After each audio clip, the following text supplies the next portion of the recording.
So we're going to record this session so that it can be available to people who might want to be a part of tonight, but perhaps just couldn't work out schedules.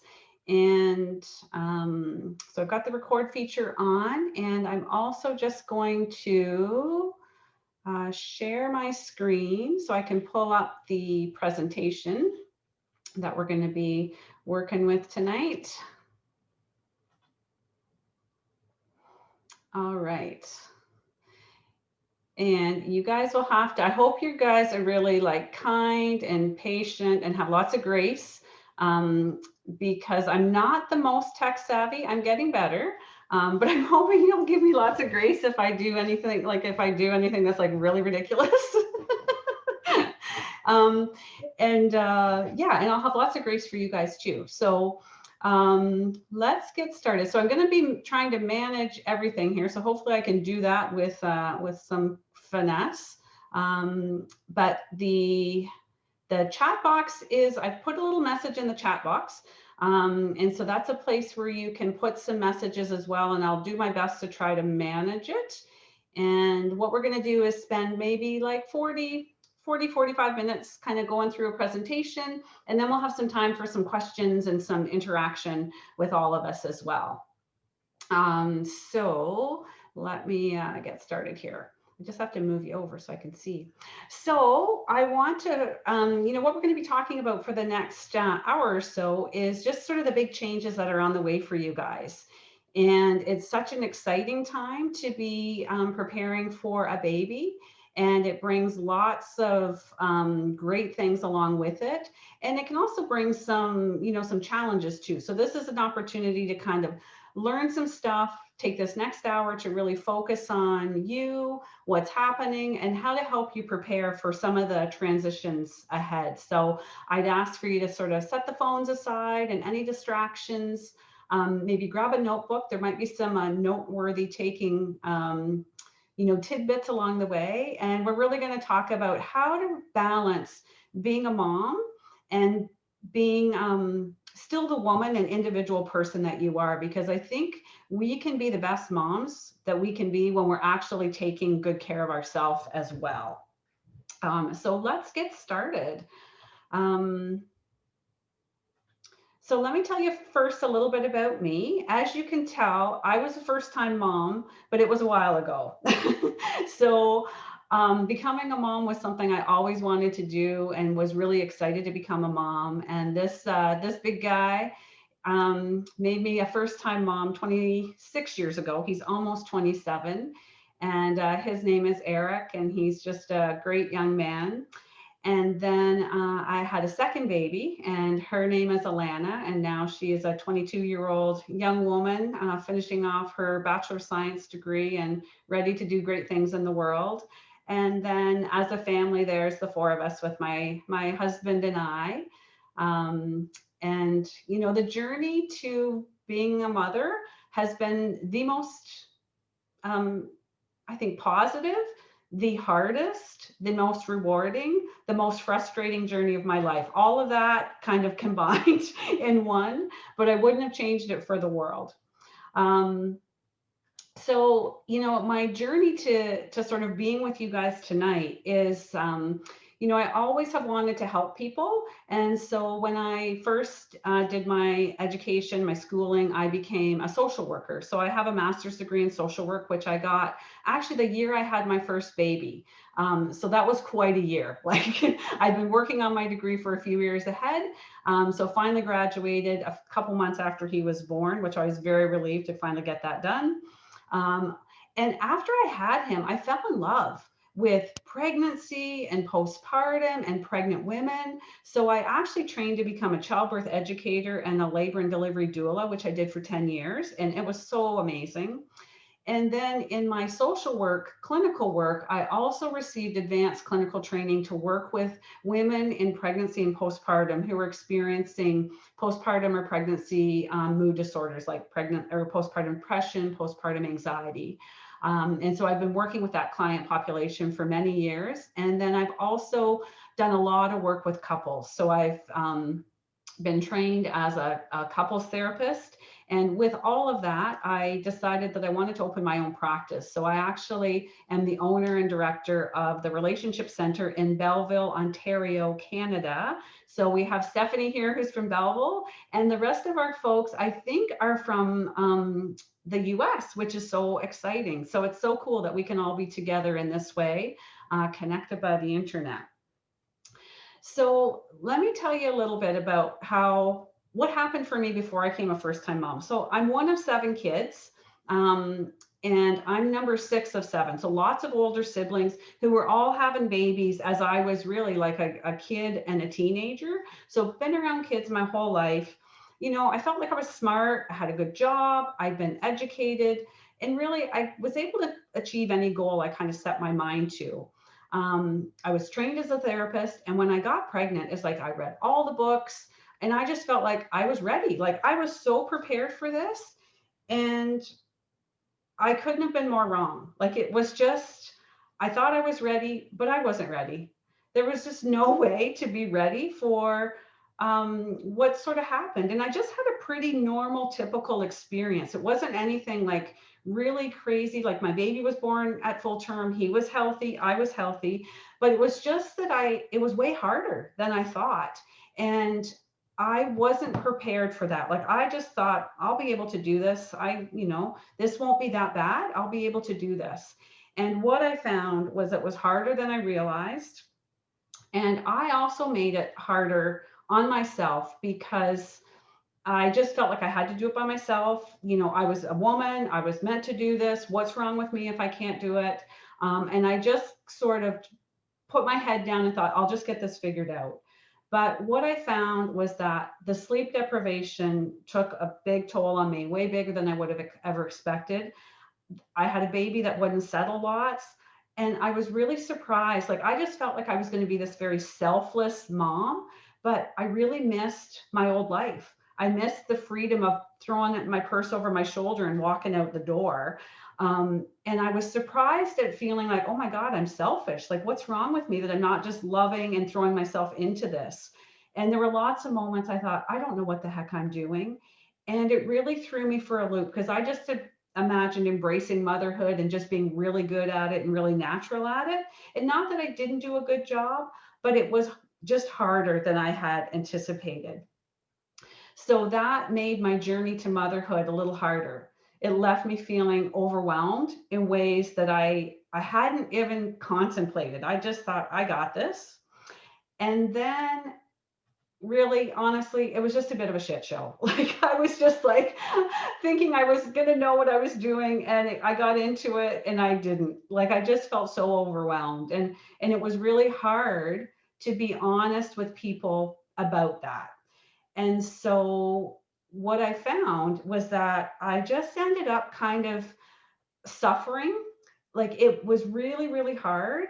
And I found like I didn't want to tell people that I was having a hard time. I didn't want them to know that I was struggling. I wanted to put on the face or the image that I got it all together, look at me go. But really, I was having a hard time. And I really didn't get it figured out with my first baby. It was my second baby where I felt like I was drowning with the care of 2 children and realized I started figuring out where I was going wrong. And that was that I needed help. And I just hadn't really given myself permission to ask for help or even admit that I needed help. But I recognized that I just needed help. And I don't know what you guys are like, but I was kind of, kind of had this idea that I should be able to do it by myself. I should be able to figure this out. And if I need help, somehow I'm weak. And all of that I now understand is just BS. It's not true, but I sort of just fell into that kind of mindset. But, my children helped me figure out pretty quickly that whether I liked it or not, I was overwhelmed and I needed help. So it was like finally the light bulb started clicking on. And it was like, I've got to sort of come to terms with this. And I can either make this harder for myself by just continuing to slug through and do everything by myself and not let people know what was going on for me, or I could just sort of get honest that I was having a hard time and I needed some help, and then reduce the suffering and the challenge that I was experiencing. So, I tried to come to terms with that. And, but then it was like, okay, well, what do I do? How do I do this? Where do I turn? How do I even start? Like, I didn't even really know how to ask for help. So luckily, I have a few sisters. So that was really helpful because they just sort of recognized I was having a hard time and stepped in. But what I've really learned since I've had my babies, and I've really been working with women on their early postpartum journey, that there is actually a way to set yourself up that actually makes your transition and adjustment so much easier than what I went through. And so it's like my mission now is to really help women have a smoother transition, and so that they don't feel kind of lost and overwhelmed as they're trying to figure out how to become a new mom. And have you guys heard the saying, it takes a village to raise a baby? Have you guys heard that? And it's true. We've lost so much in our culture by kind of feeling like we've got to be self-sufficient, self-reliant, independent. But back in other eras, it was like the moms and the grandmas and the aunties and the neighbors, they all descended on new families when the babies came, and they were just all there to help. But in our society, we've gone so far away from that we feel like we've got to do it by ourselves, which is really a setup because the job is just too big. So my mission in developing a program that I've put together for first-time moms is to really help set them up to have a much smoother transition right from the beginning. So once I figured out what to do, it made all the difference. So going from kind of feeling overwhelmed, feeling like we're drowning, feeling like, what the heck have I done here? I thought it was going to be a good idea to have a baby, but now I'm wondering if that was not the greatest idea, to actually figuring out how to really enjoy being a mom. And when we can enjoy being a mom the most, when we actually take care of ourselves a little bit, because we're much happier mothers and we're much happier partners when we take care of ourselves as a person and as a woman. And then we've got so much more to give to our babies and to our families. So it makes all the difference. So I kind of, figured out how not to do it with my own children. And now working with so many women, I have figured out really what makes a massive difference. And I'm so delighted time after time when I work with women one-on-one, that when they take these steps, it makes a dramatic difference, and they feel good, they feel balanced, they feel like they enjoy motherhood the way they pictured they would. And it kind of diminishes that overwhelmed feeling and diminishes that feeling of like, holy crap, what just happened to my life here? So I want to walk you guys through some really important key steps that I've helped women with. And I see when they do them, they make a big difference in their experience. So what I realized I needed that I didn't do well at, that now I help women put into place and I see them do extremely well, is these three things. We need breaks where we're off duty as a mom. We need to let our partners care for the baby. And we need to learn how to ask for the help we need. I don't know about you guys, but I was the kind of new parent where my husband would try to do things and I would like be hovering over him, and I would be like, I want you to do it precisely this way. And if you don't do it this way, then I'm not going to be happy and you're going to have to redo it. Or, the baby's not going to be happy. Like I was just this neurotic mother who, was treating him like he was an idiot and didn't know what he was doing. But he was just as capable of taking care of this baby as I was. But I had it in my mind and it had to be done a certain way. So recognizing that was getting in the way was a big problem. Taking breaks as a mom where we are off duty as a mom is so important. But I don't know about you guys, but that was something that I had a very hard time with. And most of the women I work with have a very hard time with initially. And then once we do it, and once I support them to be able to do this and they feel the benefits, it's life changing. So I want you to think about, and you can just raise your hands because I can see it in the box. But have you ever had a job where you've been required to be on call 24 hours a day, 7 days a week without fail? Have you ever had a job like that? Oh, Erin, that's so sad. You shouldn't have a job like that because that's against labor laws. We're not supposed to have to be on call all the time. And motherhood requires that of us, right? But we can't be the kind of calm, patient, loving, giving moms when we're feeling burnt out and when we never get a break. So let's talk specifically a little bit more about how to really lean into taking breaks as a mom.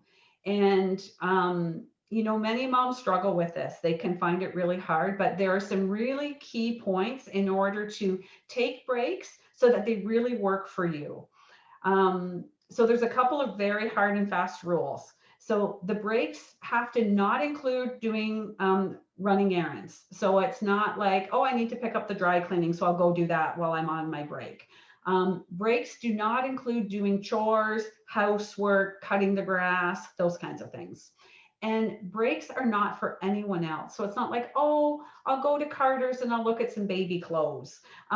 Breaks are something that are completely 100% for you. So if you weren't pregnant right now or have children at home and you had time to do you had time to do some self-care, you had time to take care of you, do you know what you would do? Do you know how you would spend your time? Okay. Can you picture doing that with a new baby? Is that a little harder to picture? It gets a little dicier, right? But when you don't have to worry about anybody else, you've got some ideas about what kind of fills your cup. Is it having a massage? Is it, going for tea with a friend? Is it sitting by the water reading a book? But when you're not in the demands of caring for someone else, usually we're pretty good about knowing what we need and want for ourselves to kind of do some self-care. But somehow when we become moms, we sort of forget how to do that. We sort of feel like motherhood is my job, so that has to come first. That's the priority, but that's actually a setup because we can be better moms when we take time out for ourselves. And it doesn't mean we're taking days and days at a time, but an hour or two here and there, an hour and two, a couple times a week, that can make a difference for people in terms of how they feel. So let's talk a little bit more about what it looks like to take breaks. So when I'm working with new moms, we talk about taking breaks that are just for you. So these might be some things that a woman might find are things she might like to do if she's on a break. Maybe go for a walk either on her own or meet a friend for a walk, have a bath, maybe meet a friend for lunch. Particularly with any breaks for moms that happen in the home, these are the kind of breaks where you tell your support people, don't come and get me unless the house is burning down. So this isn't like, oh, the baby's fussy, here, you need to take the baby. No, if this is time for you to have a break, this is time where people do not come and get you. So if it's a break that's at home, you need your support people to kind of be on board. And again, the break is probably only going to be an hour and a half, maybe 2 hours at the most, depending on if you're breastfeeding. So we just need people to be able to step in and say, okay, I got the baby, you go and take some time for you. And this is time to recharge your battery. So let's think about what breaks are not. So breaks are not cleaning, breaks are not doing the laundry, breaks are not going to do the groceries. Yes, those are all important things that need to be done, but they don't fill your cup to help you replenish, to feel like I've got more to give in this big role as being a mom. So just to get your head wrapped around, breaks are for me, and they're so important because they help me have the energy and the patience I need to then take care of the baby the way I want to take care of the baby. So then some of you might be saying, is it even possible? Like, how the heck is this even possible to get breaks? And as I said, one of the key pieces is being able to let your partner, if you have a partner, be able to help, because they're probably one of the key people available to help with breaks. And it is possible to get these breaks, but it does mean that you have to let go.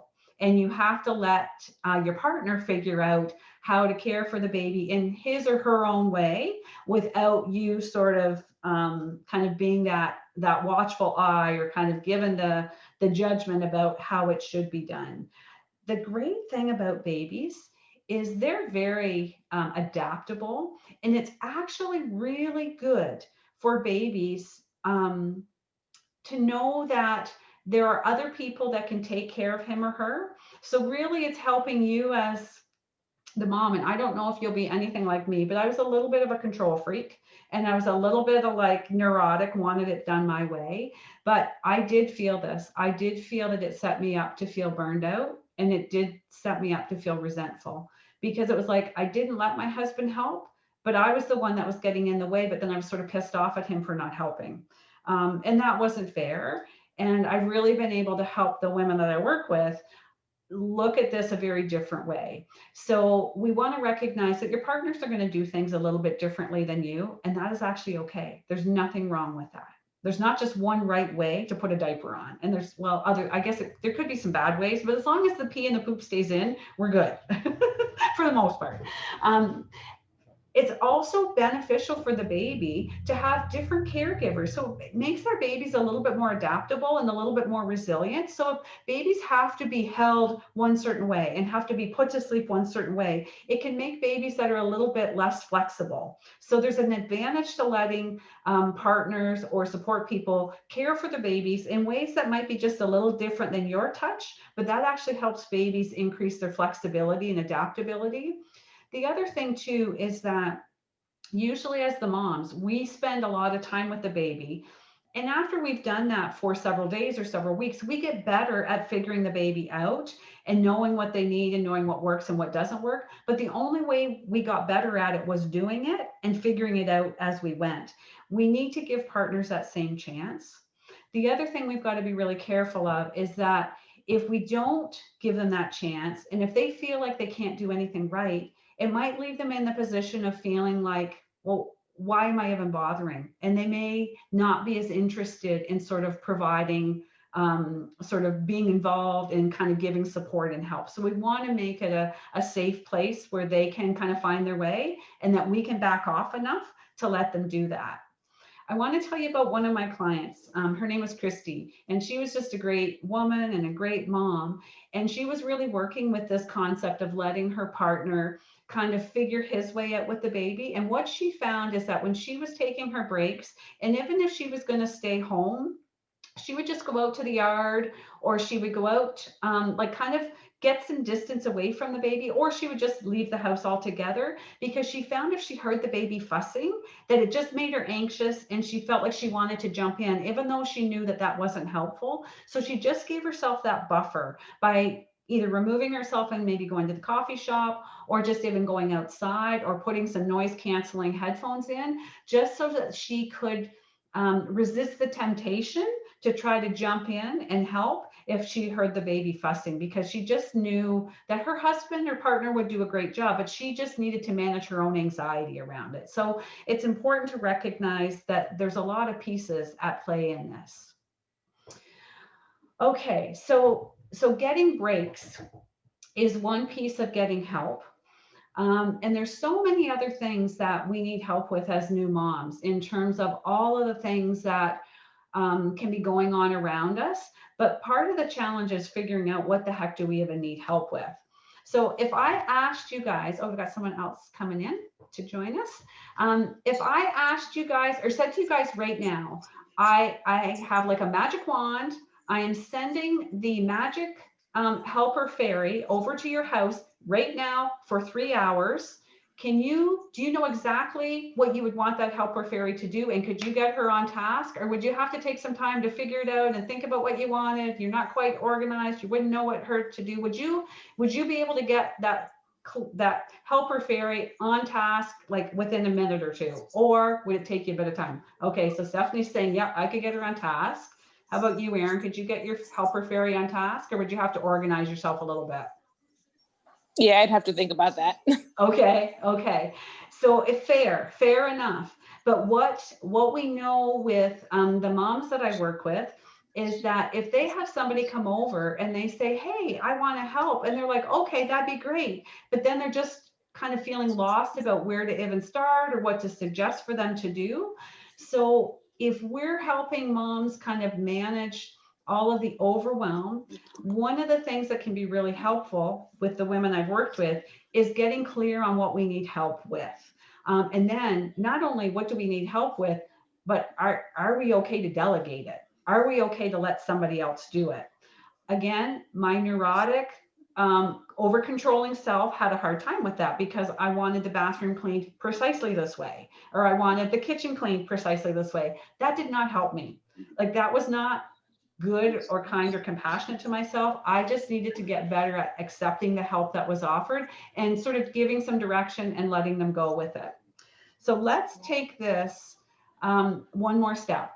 So when you look around your house, are there things that sort of stress you out? Like, can you sort of think about some jobs that aren't done, some tasks that are left unfinished, some things that just around your physical environment that are kind of stressing you out?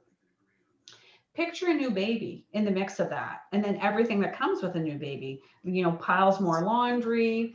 Depending on how you're feeding the baby, there could be bottles and formula. There could be mounting dishes in the sink. There could be dust bunnies that look like they're going to take over. Like, there could be all kinds of things. So really what we want to help women do is just get clear on get specific. What are the things that are stressing me out? Is it the vacuuming? Is it the dishes? Is it that there's no food in the cupboards? I haven't been to the grocery store.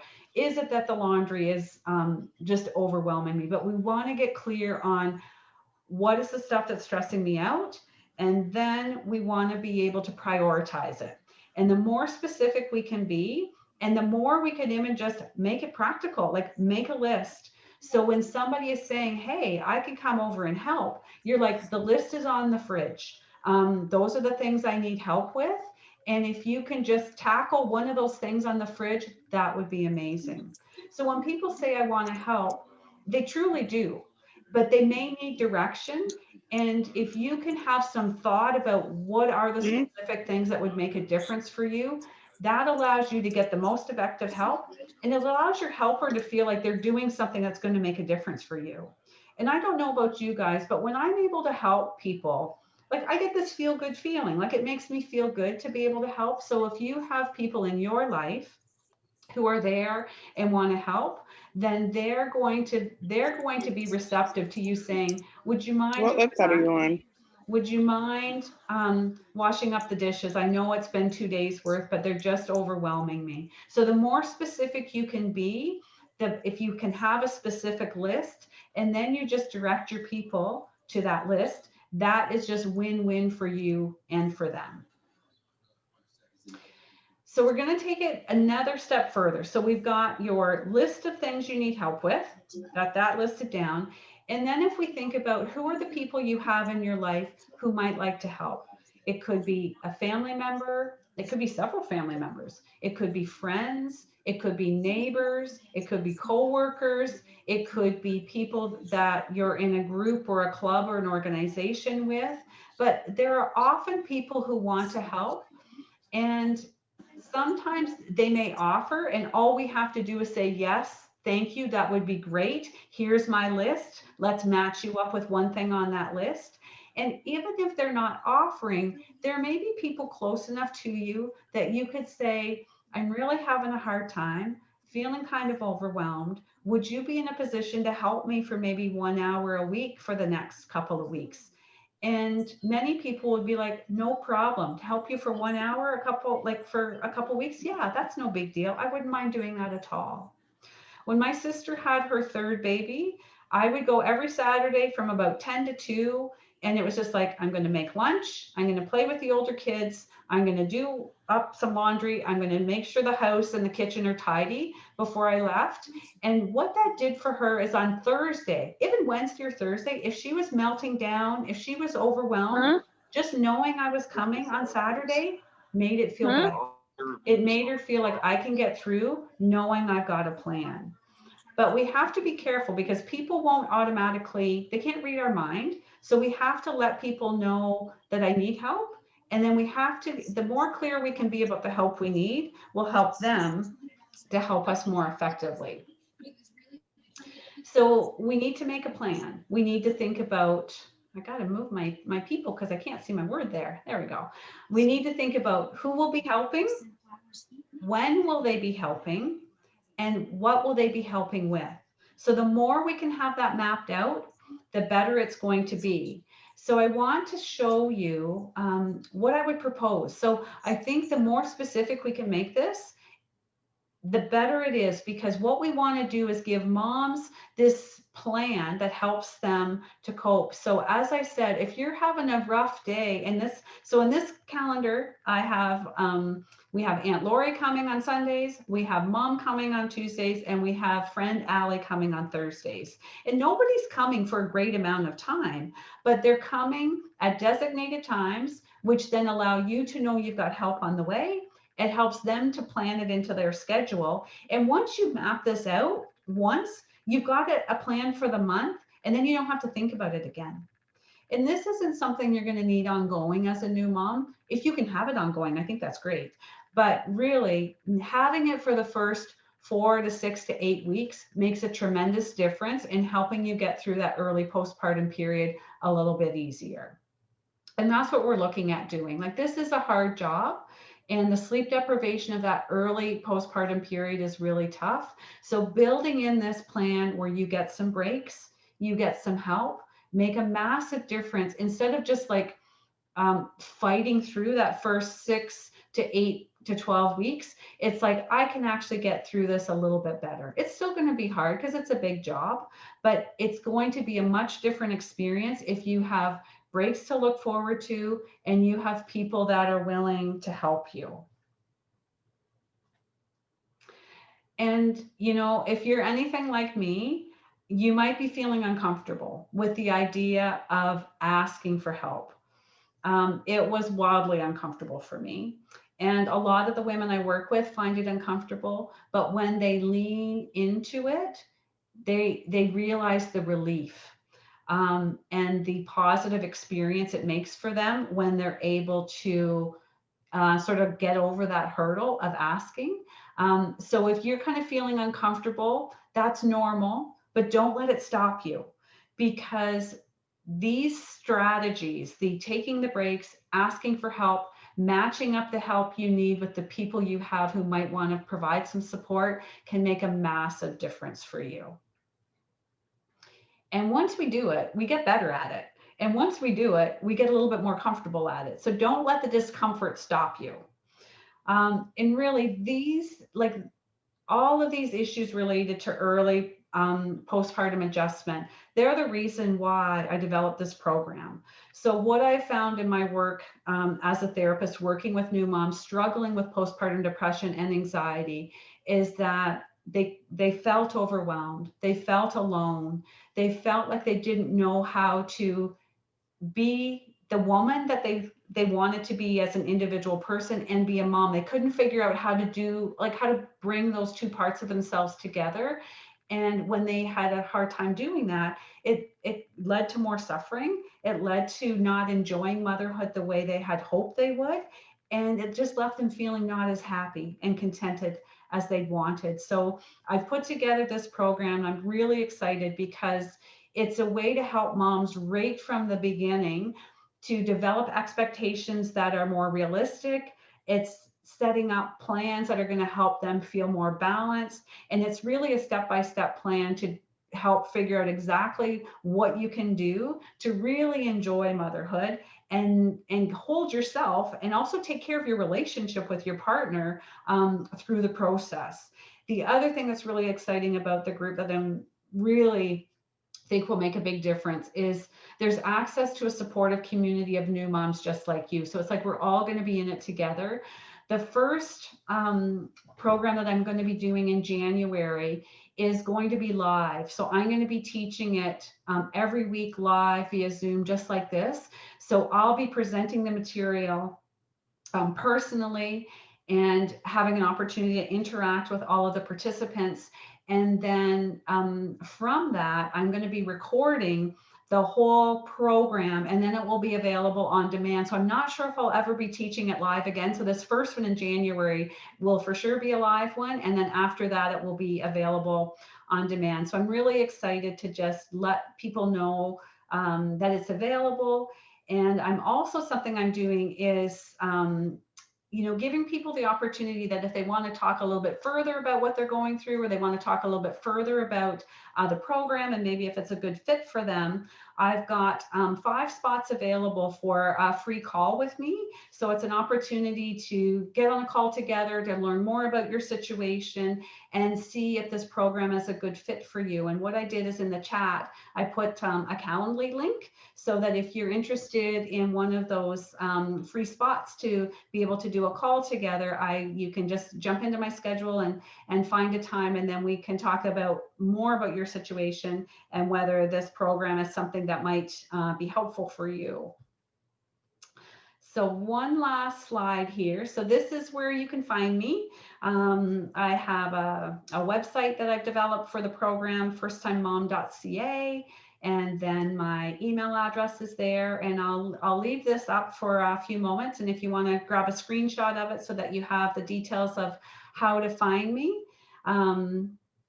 And then at this point, I would love just to be able to open up, like to have all of you unmute yourself so that we can have some time to chat.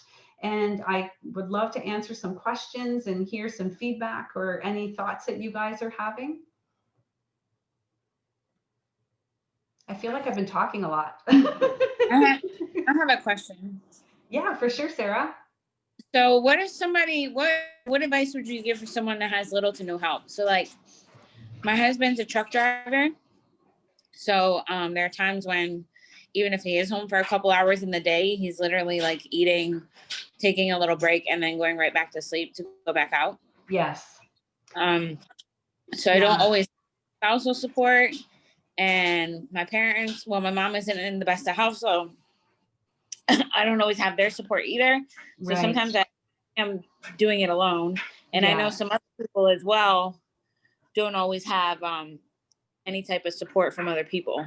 Yeah, and that's a really understandable challenge for sure. And I know it's something that's experienced by lots of moms. So then we have to kind of get a little bit more sort of creative around looking at our other kind of potential resources. And what I encourage people to do is, we sort of go in circles. So we look at our kind of immediate support people, partners, and immediate family. And if there aren't any people within that group, then we kind of go another group out. So it's like, do we have any sort of friends who might be able to help? Or do I have any coworkers who might be able to help? And if not, then we kind of take another circle out and we might look at, well, what about any neighbors? Do I have any neighbors?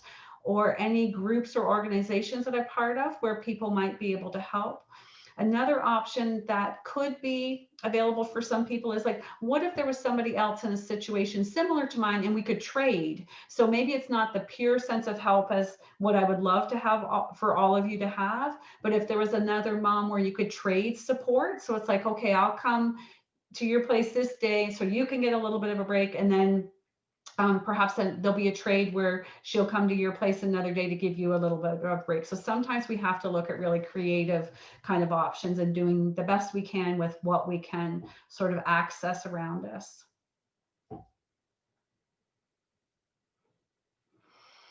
How about any other kinds of thoughts or questions? I'm curious for the ladies on the call, like, how do you think it would be for you to ask for help? Do you think you would be comfortable if you had people to ask?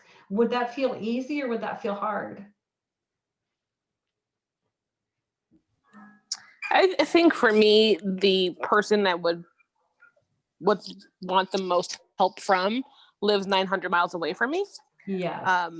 So that's my mom, and she will be here for a couple of weeks when the baby's born. But other than that, I feel pretty isolated where I am. Yes. I've only been living here for about 4 years, but I don't really have like a friend group.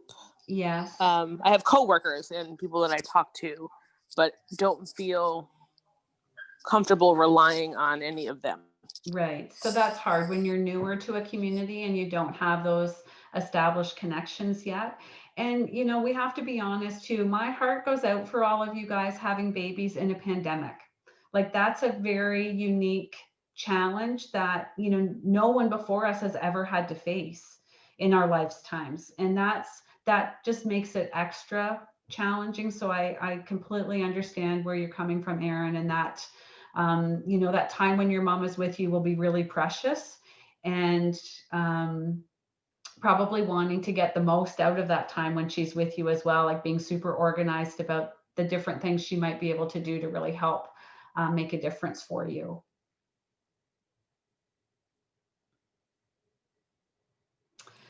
Yeah, it's a big job. And, you know, I think the other thing too is the Facebook groups that you guys are a part of is also such a great sense of community. And I know it doesn't help with maybe somebody coming over and doing your laundry, but to know that you have other moms who are feeling some of the same things that you're feeling is so powerful and so helpful, so that you're not going through it alone.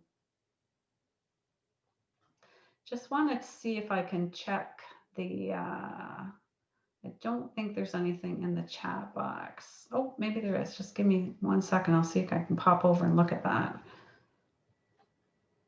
This is where I'm not so savvy. It's really frustrating to be not to be good at something. And that's why I think I found motherhood hard, because I thought I'd be really good at it. And I wasn't as like it, you know, I had struggles more than I thought I would. And it reminds me of that when I'm doing technology, because I have some of the same kind of struggles and I can't get the chat box open, and I'm not quite sure why. I can read you a question. Okay, that would be great. Thank you, if Stephanie. that would be helpful. A question has been posed about mother-in-laws and maybe getting unwanted help from a mother-in-law. Yes. And so having to navigate. Yes. Well, you guys have probably found in pregnancy even, you're probably getting all kinds of unsolicited advice that you might not necessarily want or find helpful. And mother-in-laws, depending on those relationships, can be really tricky. So what I encourage women to do is to almost prepare, because you can probably anticipate maybe some of the comments or some of the things that might come up. So to prepare, how could I respond to that with kind of a clear but loving, kind boundary? Because we want to be respectful of your journey as a mom, and we also want to be respectful of that relationship. But I think boundaries are really important in terms of, you know, I appreciate that may have worked for you, but this is what works for us. And period. Like, it's not like you have to explain yourself. It's not like you have to justify what you're doing, but you just need to kind of identify, you know, this is our experience with our baby, and this is how we're going to do it. This is what feels right for us. You want to be kind and appropriate in the response, but yet you also kind of want to set the tone that, you know, you or you and your partner are going to be the ones making the decisions that feel right for you. And they might not always agree. And you can even say that, you know, you might not agree. You might think we're being kind of silly or weird, but, you know, this is our experience, and this is just how it needs to be for us. It is a tricky one, though. I will grant you that. It can be, and some people can have more challenge with it than others, for sure.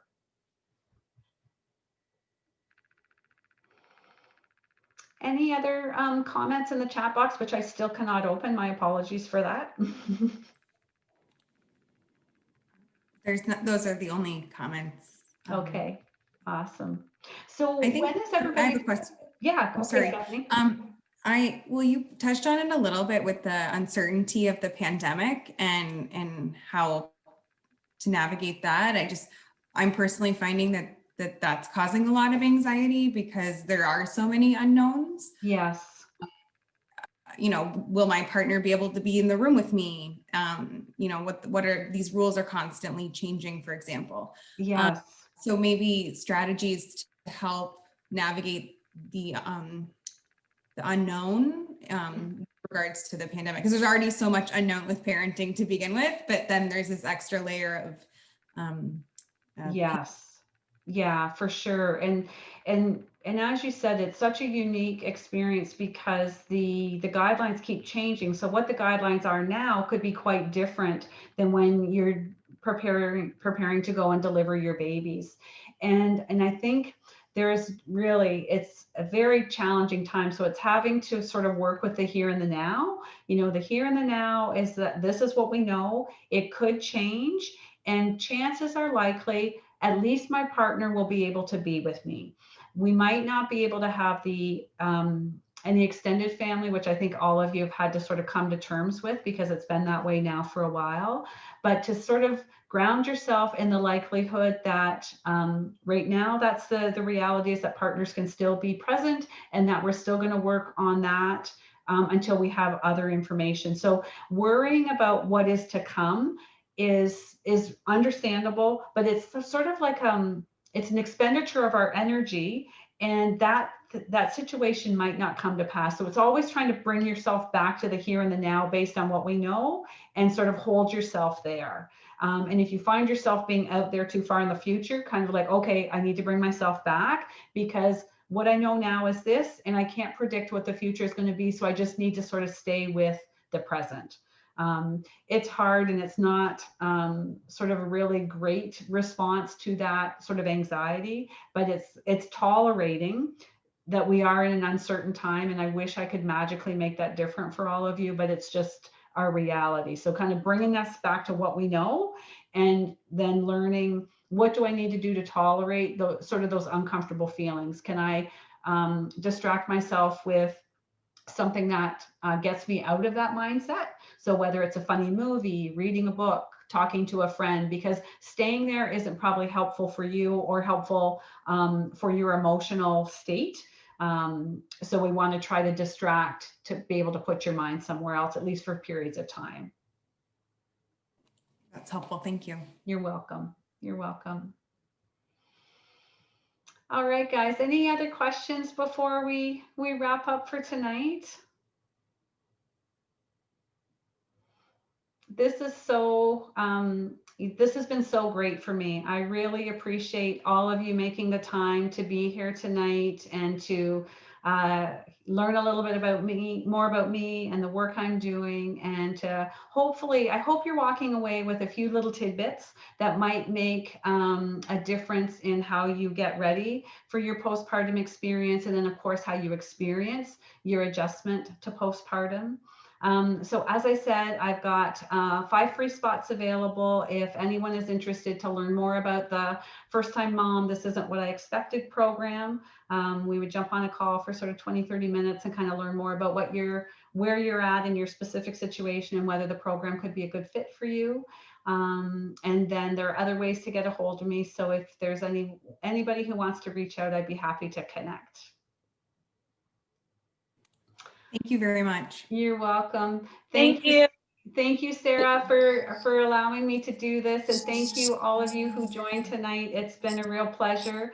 And I will make the recording available on the Facebook group for anyone who wasn't able to be here tonight if they'd like to watch. Is the sorry, is the email address correct? It just looks kind of weird. You're right. It does look weird. Yes, it's wrong. I'm glad you caught that. The email address, let me first time, yeah, so it's just get the info at off the front. So firsttimemomcourse@gmail.com. Good eye. Thank you. My daughter was supposed to fix that all up for me. She sort of dropped the ball there, but then I didn't even notice it. So this is a really good point, because nobody expects perfection. You'll never be a perfect mom. I'll never be a perfect presenter, and it's all okay because we're all just doing our best. No, it's fine. I'm glad that because I was like trying to send an email. I was like, that doesn't look right. Okay. Yes. And I will fix that now. So that I won't ever have this moment again. So you guys experience that moment with me. Thank you, Mary. You're welcome. Have a great night, ladies. Thank you, you too. Okay, take care, guys. You as well. Bye. Thank Bye. you. Bye. Bye.